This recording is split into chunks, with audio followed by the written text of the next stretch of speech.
Hello guys, কেমন আছো তোমরা? আশা করি সবাই ভালো আছো। আমার চ্যানেলে সবাইকে স্বাগত। তো দেখো ক্যামেরা কোন দিকে তাকাচ্ছি, কোন দিকে। তো অনেকদিন পরে একটা বড় ভিডিও নিয়ে চলে এলাম, মোটামুটি বড়, খুব বড় না। তো চলো আজকে কি নিয়ে ভিডিও করছি তোমরা কিন্তু দেখে বলবে। যদি না বলতে পারো আমি ভিডিওর শেষে তোমাদেরকে জানিয়ে দেব যে কি নিয়ে ভিডিও করলাম, কি দেখলে তোমরা। তো যারা আমার চ্যানেলটিকে সাবস্ক্রাইব করে রেখেছো তাদেরকে অসংখ্য ধন্যবাদ, আর যারা করনি অবশ্যই সাবস্ক্রাইব করে দিও। আর ভিডিওটি যারা দেখছো তাদেরকে অনুরোধ একটা করে লাইক দিয়ে দিও। তো চলো গাইজ দেখতে থাকো ভিডিওটি যে আমি কি নিয়ে আজকে ভিডিও করছি। চলো তোমরা দেখে নাও ভিডিওটা, তারপরে আমি শেষে তোমাদের কাছে আবার চলে আসছি। চলো দেখতে থাকো।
তো তোমরা ভিডিওটা দেখে নিয়েছো বন্ধুরা। তো দেখো এই সেই জায়গা, তোমরা যে জায়গাটা খোঁড়া দেখেছো ভিডিওতে, এই যে এই জায়গা, আর এই যে সেই গাছ। তো এটা হচ্ছে সেই মেটে আলু গাছ, যেটা মাটির নিচে হয়, ওটাও খাওয়া যায়। ওপরে যেটা ফল ধরে, দেখো ফল ধরে আছে, তোমরা দেখতে পাচ্ছ কিনা জানি না, ওটাও খাওয়া যায়। তো আমরা ওটাও খাই, নিচেরটাও খাই। তো নিচের আলুটা খুবই ভালো। তো মানে বাজারে কিনতে গেলে কিন্তু প্রচুর দাম। তো তোমাদের দাদাভাই কয়েক বছর হলো আমি বাপের বাড়ির থেকে নিয়ে এসে ফলটা লাগিয়েছিলাম, তোলে না এবার তুলেছে, প্রচুর আলু বেরিয়েছে, তোমরা তো দেখেই নিয়েছো। তো আলুটা খেতে কিন্তু খুবই টেস্ট। আর এই আলুটা একটু অন্য ধরনের আলু, তোমার মাছরাঙা বলে, যেটা বেগুনি বেগুনি, খোসাটা ইয়ে করলে নখ দিয়ে আঁচড়ালে দেখবা বেগুনি বেগুনি। তো গাইস দেখে নিয়েছো, ওটাকে বলে মেটে আলু।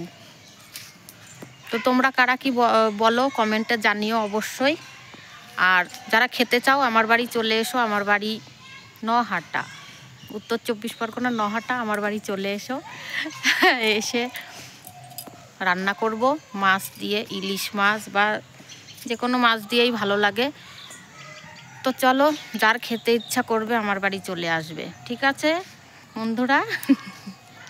তো ভিডিওটি এখানেই শেষ করছি। ভালো লাগলে লাইক, কমেন্ট, শেয়ার, এবং যারা চ্যানেলটিকে সাবস্ক্রাইব করনি অবশ্যই সাবস্ক্রাইব করে দিও। আমি কিন্তু ক্যামেরার দিকে তাকাতে ভুলেই যাই। আর অনেক দিন বড় ভিডিও করিনি, সেই জন্য একটু অসুবিধা হচ্ছে। এখন তো সময় পায় না, সেই জন্য শর্ট ভিডিও করি। কারণ তোমরা তো সবাই জানো, যারা আমার ভিডিও দেখো তারা জানো যে আমার একটা ছোট্ট বেবি আছে। এই 1 বছর পূর্ণ হলো, 13ই ডিসেম্বর 1 বছর পূর্ণ হলো। তো ঠান্ডা, প্রচণ্ড ঠান্ডা, সমস্ত একা কাজ সেরে ভিডিও করি। 2-1 দিন সময় পায় না, দিতে পারি না ভিডিও। তো তোমরা একটু ম্যানেজ করে নিও। তো চলো গাইজ, ভিডিওটি এখানে শেষ করছি। Tata, bye bye. আবার চেষ্টা করব অন্যদিন যে বড় একটা ভিডিও দেওয়ার। একটা দিদি ভাই হোক আর বোন হোক, যাই হোক জানি না, আমার মাথায় আগে কিন্তু প্রচুর চুল ছিল, এখন চুল উঠে গেছে এই ছোটো মেয়ে হওয়ার পরে। তো বড় চুলের ভিডিও দেখতে চেয়েছিল, আমি দিতে পারিনি। তো বোন বা দিদি ভাই ক্ষমা করে দিও। আমি যদি কোনো দিন সময় পাই, যেটুকু আছে সেটুকু দিয়েই তোমাকে ভিডিও করে দেখাবো। তো চলো, টাটা।